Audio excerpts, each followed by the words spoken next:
Some moments change everything. A careless word, an overheard conversation, a truth spoken when you think nobody's listening. For Camila Torres, that moment came on a Tuesday afternoon in June, standing by an infinity pool that seemed to melt into the ocean, watching a man emerge from crystal blue water like some kind of living sculpture. She had no idea he could hear every word she said. She had no idea her entire summer was about to transform into something she never saw coming. Camila clutched the straps of her backpack as she walked through the iron gates of the Blackwood estate. The Mediterranean-style mansion sprawled before her, all white stone and gleaming windows catching the afternoon sun. She was 23, broke, and desperately needed this internship to pay for her final year of graphic design school. When the opportunity came to work as a summer assistant at the home office of Julian Blackwood, founder of a rapidly growing tech company, she jumped at it without hesitation. A woman in her 30s with kind eyes opened the door before Camila could knock. She wore a simple gray dress and had her dark hair pulled back in a neat bun. "Hello, you must be Camila. I'm Patricia, the house manager. Welcome to the Blackwood residence." The warmth in her voice immediately put Camila at ease. "Thank you so much for this opportunity," Camila said, stepping into a foyer that looked like something from an architecture magazine. The marble floors gleamed, and a grand staircase curved upward to the second floor. "Before we begin the official tour, let me introduce you to Nina. She's our other summer intern. You'll be sharing a workspace and some projects." Patricia led her through several rooms, each more impressive than the last, till they reached a bright office space where a young woman with auburn hair sat typing at a sleek desk. Nina looked up and broke into a wide smile. "Oh good, you're here. I was starting to think I'd have to survive this summer alone with all these serious business types." She stood and extended her hand. "Nina Chen, fellow struggling student and your new partner in crime." Camila laughed, instantly liking her. "Camila Torres. Graphic design major and completely out of my depth in a place like this." "You'll get used to it," Nina assured her. "Though I've been here a week and I still sometimes forget which hallway leads where. This place is massive." After Patricia gave them some initial instructions and left, Nina grabbed Camila's arm. "Come on, let me show you the best part of this whole estate. It'll make all the intimidating luxury worth it." They walked through French doors and stepped onto a stone terrace. Camila gasped. The backyard was breathtaking. Manicured gardens stretched toward the edge of a cliff, where an infinity pool seemed to hover over the Pacific Ocean. The water sparkled in the sunlight, and the sound of waves crashing against rocks below created a soothing rhythm. "This is unreal," Camila whispered. "I know, right?" Nina grinned. "Sometimes I come out here during lunch just to remember that this is actually my life for the summer. Even if it's temporary, might as well enjoy it." They walked closer to the pool, and that's when Camila heard it. The sound of water moving, someone swimming. She glanced over and her breath caught in her throat. A man was doing laps, his powerful strokes cutting through the water with practiced ease. He reached the far end, touched the wall, and then stood up in the shallow section. Water cascaded down his body as he ran both hands through his dark hair, slicking it back. His shoulders were broad, his chest defined, his entire physique the result of dedicated hours in a gym. The sunlight hit the water droplets on his skin, making him look almost unreal. Camila froze completely, unable to look away. The man grabbed the edge of the pool and pulled himself out in one smooth motion. He reached for a white towel on a nearby chair and began drying his face, still unaware of their presence. "Holy Mother of everything," Camila breathed out, her voice barely above a whisper. Nina glanced at her and then at the man, a knowing smile spreading across her face. "That's Julian Blackwood. Our boss. The owner of this entire estate and the company we're working for." Camila's eyes went wide, but she couldn't stop staring. "That's him? That's the CEO?" Nina nodded, clearly amused by her reaction. "In the flesh, quite literally. The man should come with a warning label or something." They were standing partially behind a row of tall hedges, far enough away that they assumed they couldn't be heard. Julian was still drying himself off, his back to them now, and Camila's filter completely abandoned her. "I mean, look at that," she said, gesturing helplessly. "That man is illegal. How is anyone supposed to work in the same house as that, and maintain any level of professional focus.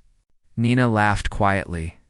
Trust me, I've been asking myself the same question all week. It should be a crime to look that good.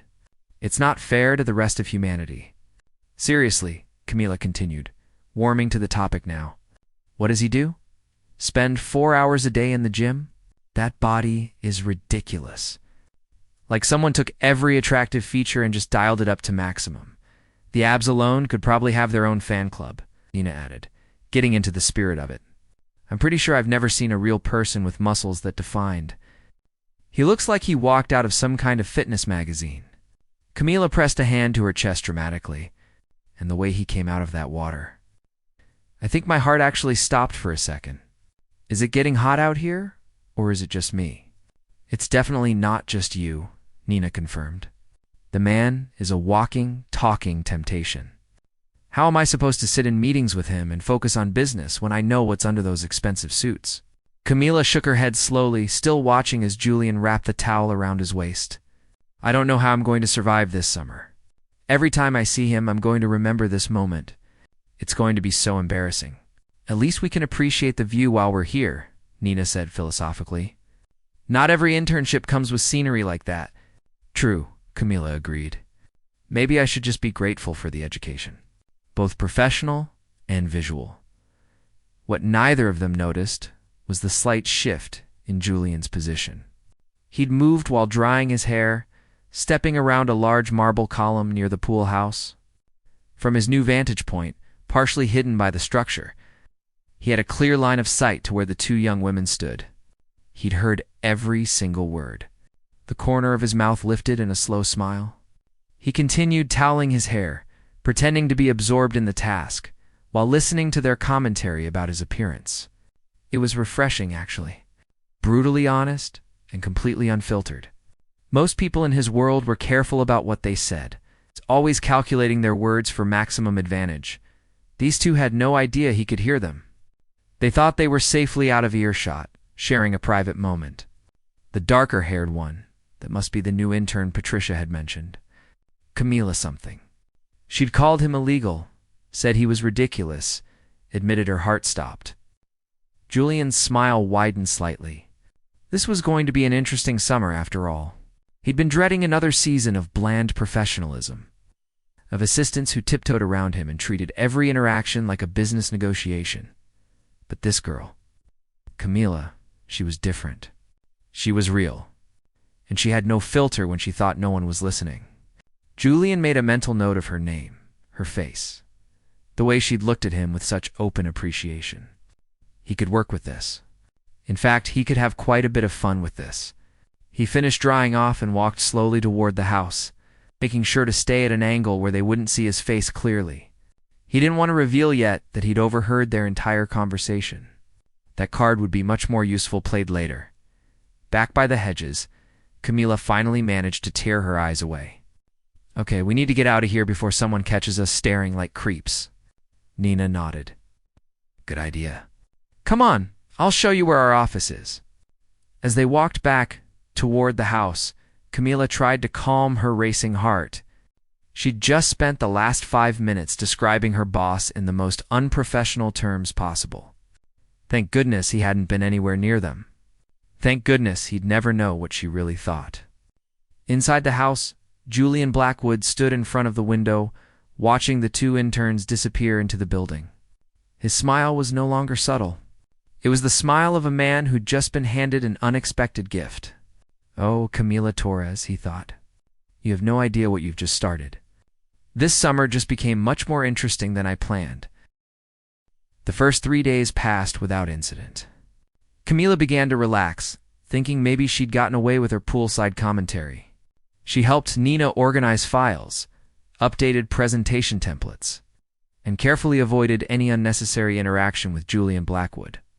The few times she saw him in passing, he was always professionally dressed, always focused on his phone or a document, barely acknowledging her presence. Maybe he really was too busy to notice the summer interns. Maybe she was safe. That illusion shattered on Thursday morning. Patricia found Camila in the design studio, working on mock-ups for a new marketing campaign. Camila, Mr. Blackwood, need some documents from the library? Third floor, East Wing. Could you bring them to his office when you find them? She handed over a list of titles. Of course, Camila said, taking the paper. She made her way to the library, a two-story room lined with dark wood shelves and filled with the smell of old books and leather. She found the documents easily enough and was heading back down the hallway when she heard her name.ila. The voice was deep, smooth, and came from directly behind her. She turned so fast, she nearly dropped the files. Julian stood there, dressed in charcoal gray slacks and a white shirt with the sleeves rolled up to his elbows. His dark hair was slightly tousled, and his blue eyes fixed on her with an intensity that made her mouth go dry. "Mr. Blackwood," she managed. "I was just bringing these to your office." He stepped closer, and she instinctively took a step back, her shoulders hitting the wall. He stopped about 2 feet away, close enough that she could smell his cologne. Something expensive and masculine. "Perfect timing," he said casually. "I wanted to ask you something." His eyes traveled slowly from her face down to the documents she clutched against her chest, then back up again. The look felt deliberate, almost predatory. "About what, sir?" Her voice came out steadier than she felt. "About your impression of the house. Are you finding everything you need? Is the workspace comfortable? The temperature adequate?" She blinked, confused by the mundane questions delivered with such strange intensity.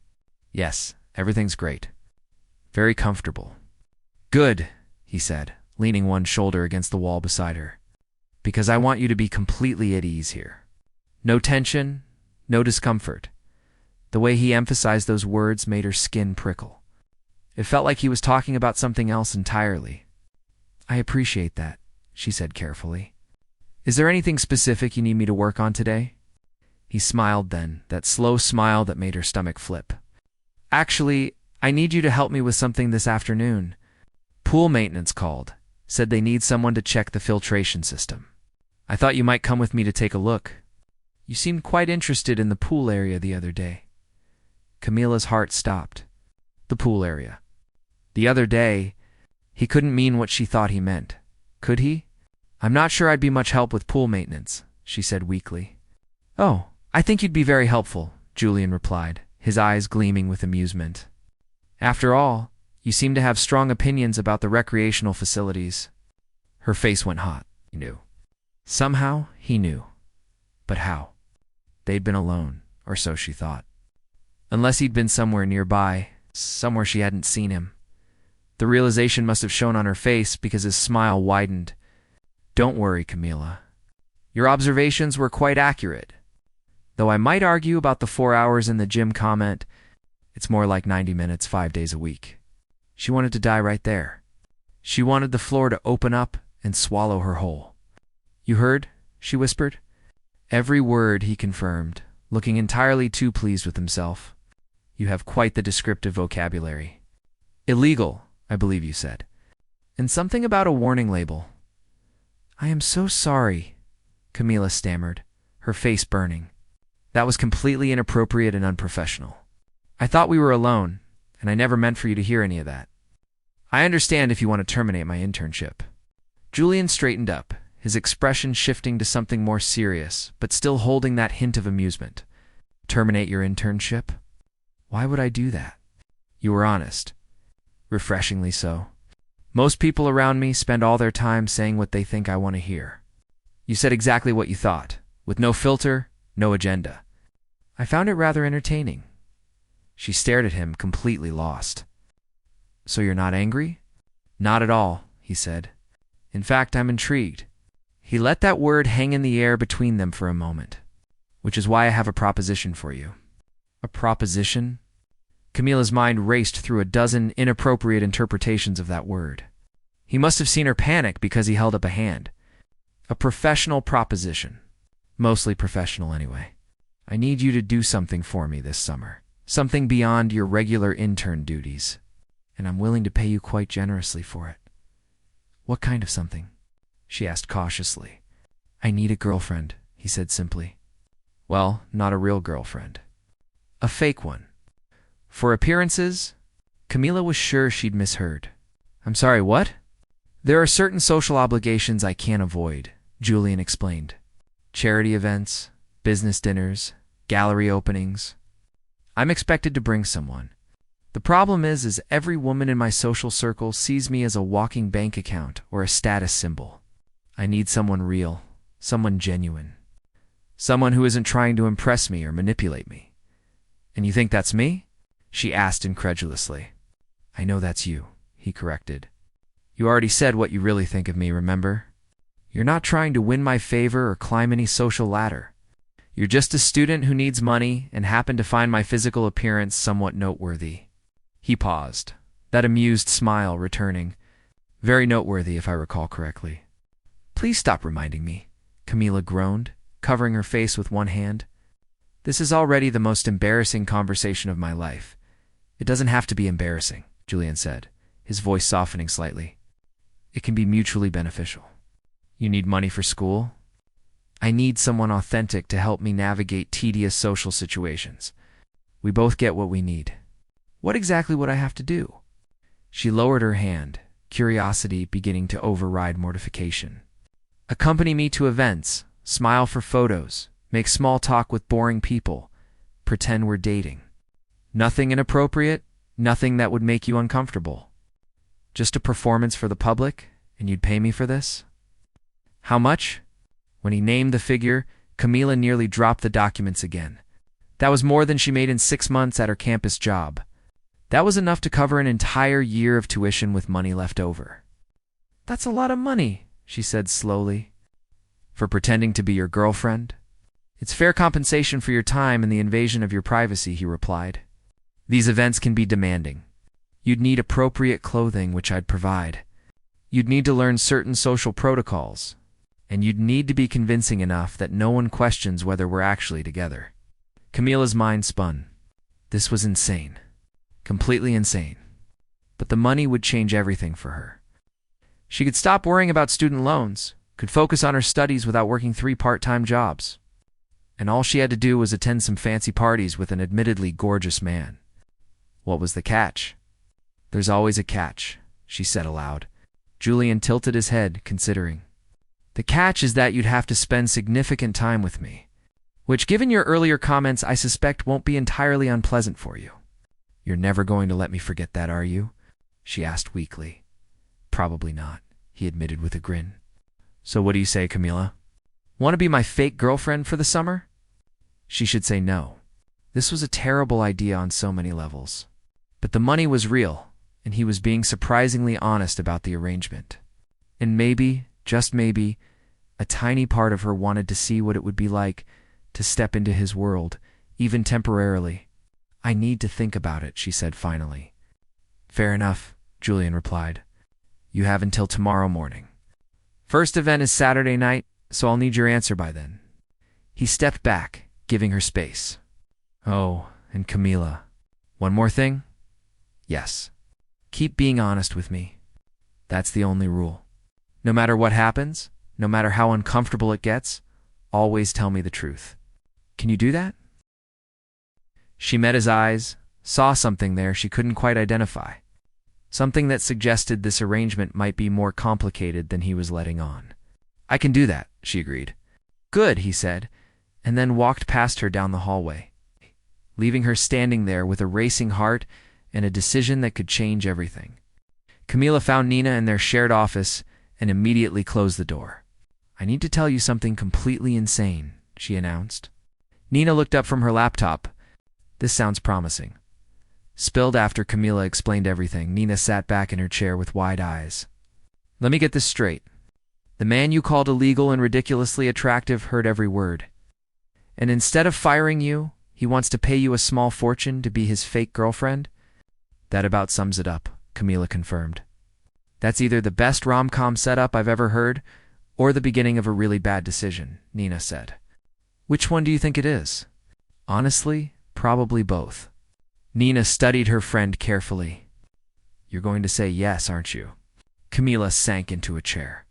The money would solve so many problems, and he promised it would stay professional. Plus, he's the one who suggested it. What could go wrong? Nina raised an eyebrow. Do you want the alphabetical list, or should I just start with the most obvious? Which is, you're already attracted to him. Like, seriously attracted. And now he wants you to pretend to date him, which means touching him, being close to him, acting intimate in public. How long do you think you can keep pretending before real feelings get involved? I can handle it, Camila insisted, though she didn't sound entirely convinced.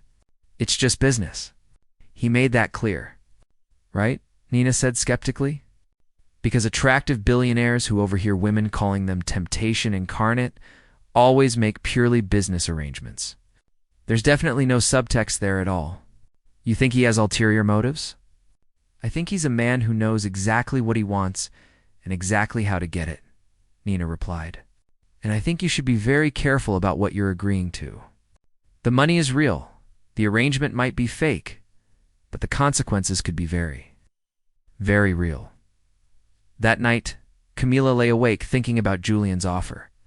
She kept replaying their conversation in the hallway, the way he'd looked at her, the amused confidence in his voice. He'd heard her most embarrassing moment, and instead of being offended, he'd turned it into an opportunity.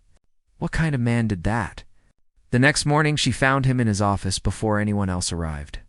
He looked up from his computer when she knocked, and something in his expression suggested he'd been expecting her.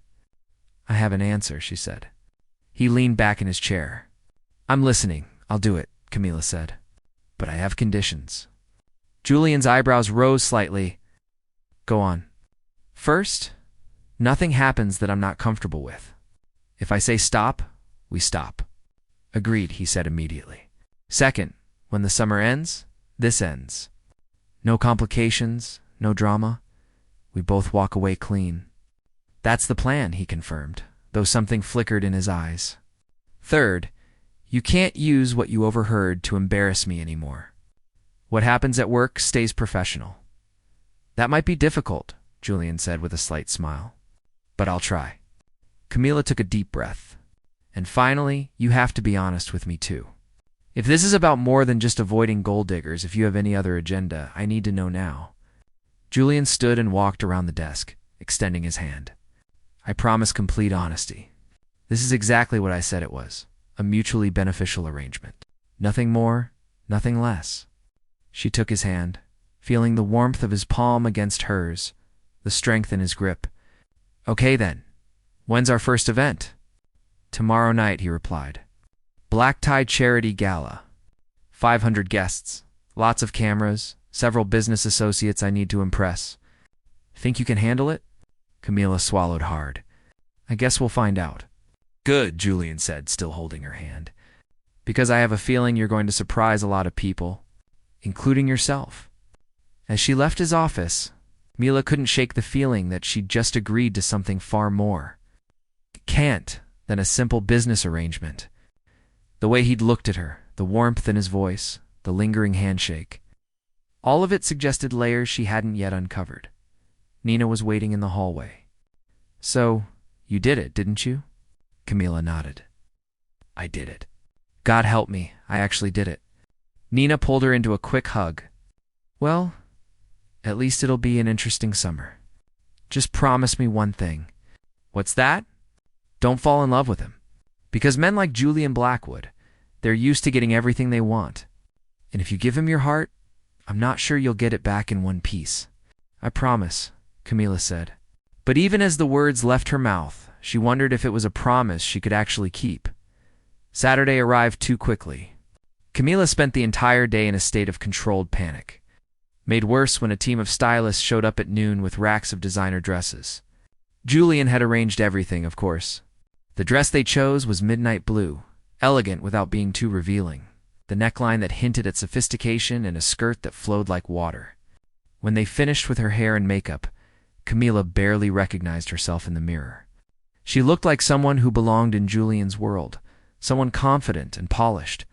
If only she felt that way inside. Nina whistled when Camila emerged from the bedroom.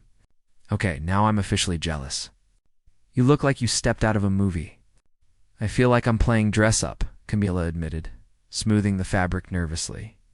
What if I say something wrong? What if I use the wrong fork or trip in these heels? Then you'll be human, Nina said gently, And honestly, I think that's exactly what he wants. Someone real, remember? Just before 7, Patricia knocked on the door. Mr. Blackwood is waiting downstairs. Camila took a deep breath, gave Nina one last panicked look, and headed down. Julian stood at the bottom of the grand staircase, checking something on his phone. He wore a perfectly tailored black tuxedo that made him look even more devastating than usual. When he heard her footsteps, he looked up, and the expression that crossed his face made her heart skip. He didn't say anything at first, just watched her descend with an intensity that made her knees weak. When she reached the bottom step, he finally spoke. "You look stunning."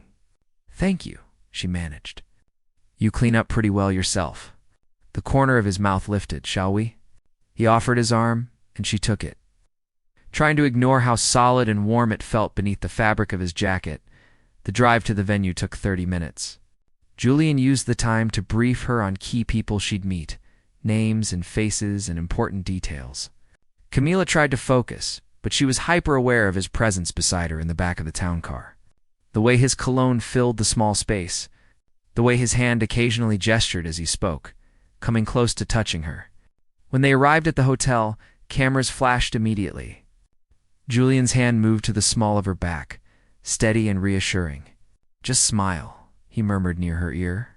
"I've got you."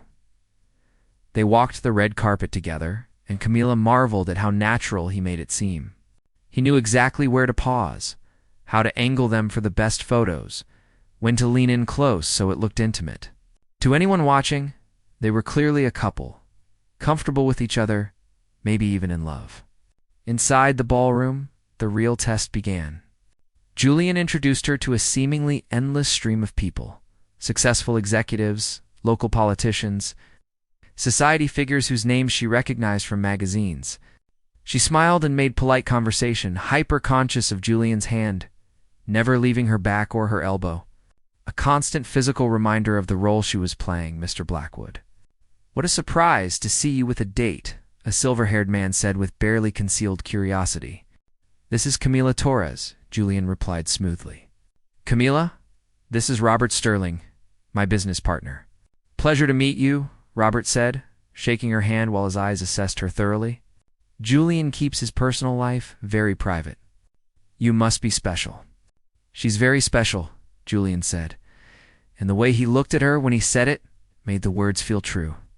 They moved through the crowd, and Camila began to relax into the performance.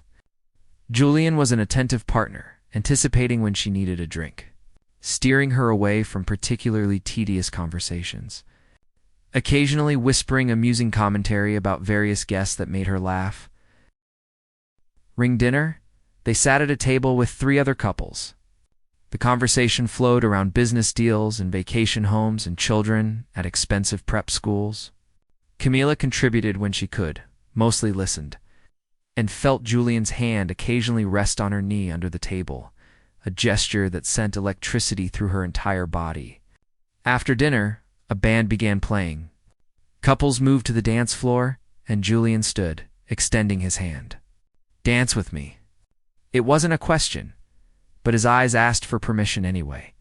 She took his hand and let him lead her onto the floor. The moment he pulled her into his arms, Camila knew she was in trouble. His hand settled at her waist, warm through the thin fabric of her dress. Her hand rested on his shoulder, feeling the muscle beneath the tuxedo. They moved together icily, as if they'd done this 100 times before. "You're doing wonderfully," Julian said quietly, his breath warm against her temple. "Everyone believes it, do they?" she asked, proud that her voice stayed steady. "Because I'm not sure I believe it anymore." "What do you mean?" "This," she said, gesturing slightly between them. "The pretending. It's starting to feel less like acting." Julian's hand tightened slightly at her waist. "Is that a problem?" "I don't know," Camila admitted honestly. "Is it for you?" They turned slowly, and he was quiet for a moment. When he spoke, his voice was lower, more serious. "I told you to always be honest with me, so I'll be honest with you. This stopped feeling like pretending for me about 3 days ago." Her heart hammered against her ribs. "Julian, we agreed this was just business." "I know what we agreed," he said, his blue eyes locked on hers. "But intentions and reality don't always align. I'm not asking you to do anything about it. I just wanted you to know where I stand." Before she could respond, someone called his name. They separated slightly as another couple approached. Older woman dripping in diamonds and her husband in an expensive suit. The moment broke, but the words hung between them. The rest of the evening passed in a blur. Camila smiled and played her part, but her mind kept returning to Julian's confession. He'd felt it too, the shift from fake to something real. She wasn't alone in this confusion, which somehow made it more dangerous. Not less. On the drive home, they sat in charged silence. Camila stared out the window at the city lights, trying to process everything. Julian's hand rested on the seat between them, and she was achingly aware of how easy it would be to reach over and touch it. When they arrived back at the estate, Julian walked her to her room, as he had after their first event. They stood outside her door, the hallway quiet around them. "Thank you," he said simply. "For tonight, for playing the part perfectly, for being exactly who you are. I should be thanking you," Camila replied. "The dress, the opportunity, all of it."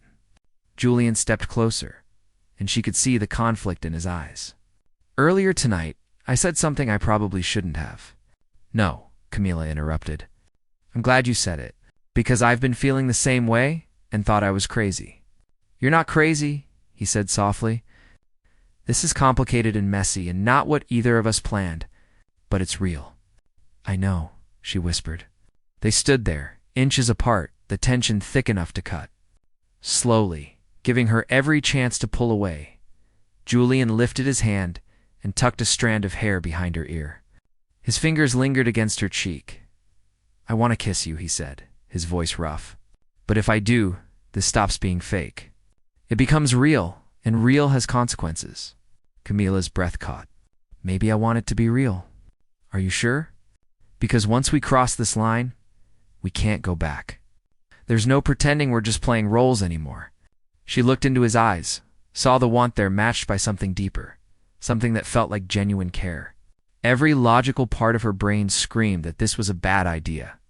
He was her boss. They were from different worlds. The summer would end, and then what? But her heart didn't care about logic, I'm sure, she said. Julian's hand moved to cup her face, his thumb brushing her cheekbone. Then he leaned in slowly, giving her one last chance to change her mind. When their lips finally met, it wasn't explosive or desperate. It was soft, tentative, a question being asked and answered. Then the gentleness shifted into something more urgent. His other arm wrapped around her waist, pulling her close. Her hands slid up his chest to his shoulders, feeling him solid and real beneath her touch. The kiss deepened, and Camila forgot about consequences and complications. All that existed was this moment, this man, this feeling that something fundamental had shifted. When they finally broke apart, both breathing hard, Julian rested his forehead against hers. "That was definitely crossing the line," he murmured. "Yeah," she agreed, her hand still clutching his shoulders. "It really was. No regrets?" he asked, pulling back enough to see her face. "Not yet," Camila said honestly. "Ask me again when the summer ends?" He smiled, that genuine smile she'd only seen a few times. "Fair enough." He pressed one more soft kiss to her forehead. "Good night, Camila." "Good night, Julian." She slipped into her room and closed the door, then leaned against it, her heart racing. Nina sat up in her bed, where she'd obviously been waiting. "You kissed him?" Nina stated. It wasn't a question. Camila nodded wordlessly. "Oh, honey," Nina said sympathetically. "You're in so much trouble." "I know," Camila whispered, touching her lips where she could still feel the pressure of his. "But right now I don't even care." The next few weeks became a blur of stolen moments and public performances. They attended more events, played their roles perfectly for the cameras. But now there was truth behind the touches. When Julian held her hand in public, it wasn't acting. When he whispered in her ear during boring speeches, his words were genuine. And when they were alone, usually late at night after everyone else had gone to bed, they talked. They sat in the library one night. Camila curled up in an armchair with her feet tucked under her, Julian on the sofa with a glass of whiskey. He told her about the pressure of running a company, the expectations that crushed down on him, the loneliness that came with success. "Sometimes I feel like everyone wants something from me," he said quietly. "Investors want returns. Employees want leadership. The media wants headlines. My family wants me to be someone I'm not. It's exhausting." "What do you want?" Camila asked. He looked at her for a long moment. "Honestly, I want what I have right now. Someone who sees me as just Julian, not as a CEO or a billionaire or a status symbol. Someone real." "You have that," she said softly. "Do I? Because in 6 weeks, summer ends. You go back to school, I go back to my regular life, and this becomes a memory." They hadn't talked about the end date, had both been carefully avoiding the subject. But now it hung in the air between them, unavoidable. "What if it doesn't have to end?" Camila suggested tentatively. Julian shook his head. "You don't understand my world. The scrutiny, the pressure, the constant judgment. Your life would change completely. People would dig into your past, criticize your clothes, your words, your choices. It's not fair to ask you to take that on. Shouldn't that be my decision?" She challenged. "Maybe," he admitted. "But I won't be the reason your life gets complicated. You deserve simple, uncomplicated happiness." "What if I don't want simple?" Camila stood and moved to sit beside him on the sofa. "What if I want complicated as long as it's with you?" Julian set down his glass and turned to face her fully. "You're 23, brilliant, with your whole future ahead of you. I'm not going to be the mistake you make at the beginning of your life." "I'm not a mistake," she said fiercely. "And I'm not a child. I know what I'm choosing, do you?" he asked gently. "Because I'm not sure I can offer you what you deserve. A normal relationship, privacy. A partner who doesn't come with a company and a media presence and a complicated history." "I don't want normal," Camila insisted. "I want real. And this is the realest thing I've ever felt." Julian pulled her close, tucking her against his chest. His heart beat steady beneath her ear. "I don't know how to make this work beyond summer, but I know I don't want to let you go." "Then don't," she said simply. "Let's figure it out together." They fell asleep there on the sofa, wrapped around each other. Patricia found them in the morning and tactfully closed the library doors, leaving them undisturbed. When Camila woke, Julian was watching her with an expression she'd never seen before. Something tender and uncertain and hopeful all at once. "Morning," he said softly. "Morning," she replied, stretching. His arm tightened around her. "Stay," he said suddenly. "When summer ends, don't go. Stay here with me. We'll figure out the details, but just stay." Camila sat up to look at him properly. "Are you serious?" "Completely serious," Julian confirmed. "I know it's fast. I know it's complicated. But I also know that I haven't felt this alive in years, and it's because of you. I don't want to go back to the version of my life that existed before you walked through those gates."